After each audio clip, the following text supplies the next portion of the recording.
театр эсердеги işte bir хатра, onun adını ben bizim efsanemiz, Rusça tilinde yazdım, naша legenda deb yazdım ve bu hatıralarına ben bağladım. Biz bir 6 kişi olarak Lehistan, Polonya'ya bargan vaxtımızda, anda Enver İsmailov var idi, Mahmut Çırlıson, Ramiz Nitovkin ve ağa kardeş üçemiz bargan edik 6 kişi. O vaxtda meraklı bir tedbir edi. Çağırdılar Tatarlarının Polonya'da 600 yıllığına bir kayıt edilen kundiler keçi eken. Biz de Kırım'dan anda barıp koşulduk.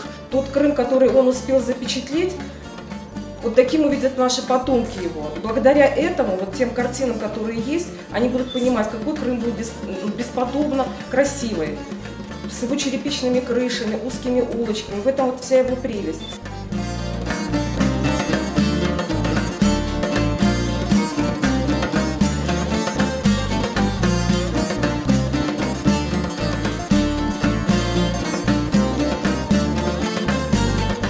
Biz umut etemiz ki bu soңғы мерасим дегіл Ramiz Nitovkinге bağışlanған ve onun hatırısına bağışlanған ileride, gelecekte buğa uşağan ve böyle bir togerek masallar yapıp o Ramiz Nitovkin işlerin kıdırıp gelecekte bizler albüm yani kitaplar çıkarmağa böyle bir niyetimiz var.